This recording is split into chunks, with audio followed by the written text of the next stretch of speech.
What the US is doing now is not reform. It is rejecting the very system it created.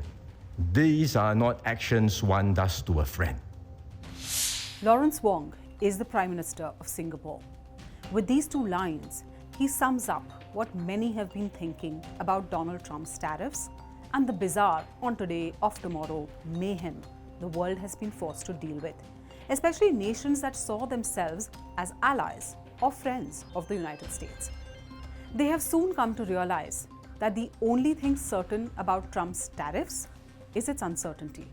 In Singapore's case, we have an FTA with America. We impose zero tariffs on US imports, and we actually run a trade deficit with the US, meaning we buy more from them than they do from us.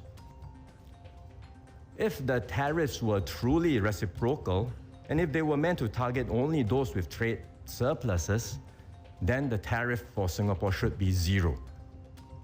But still, we are being subjected to the 10% tariff.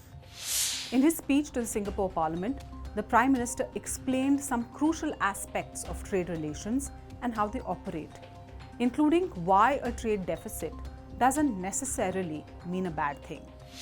What's troubling is not just the tariffs themselves, which are already damaging, but the fact that this new wave of protectionism is unpredictable and unstable. Protectionism is already bad. Unstable protectionism is even worse. According to the administration, the sweeping tariffs are needed to fix America's trade imbalances. But there is nothing inherently wrong about running a trade deficit. It simply means that American consumers are buying more from the world than the world is buying from America.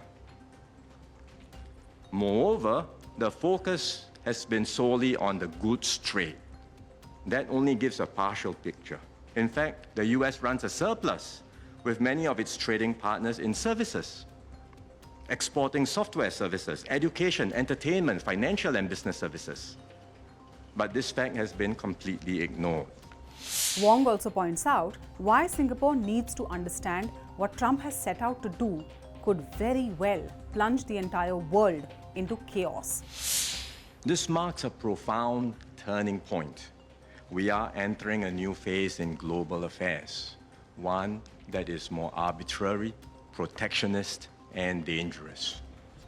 Singapore will hold a general election next month, and it will be a big test for Prime Minister Wong and his party, People's Action Party, which has won every election since independence, but got a big jolt in the last election in 2020. For more such videos, subscribe to SNG News. Hit the like button and follow for more news updates.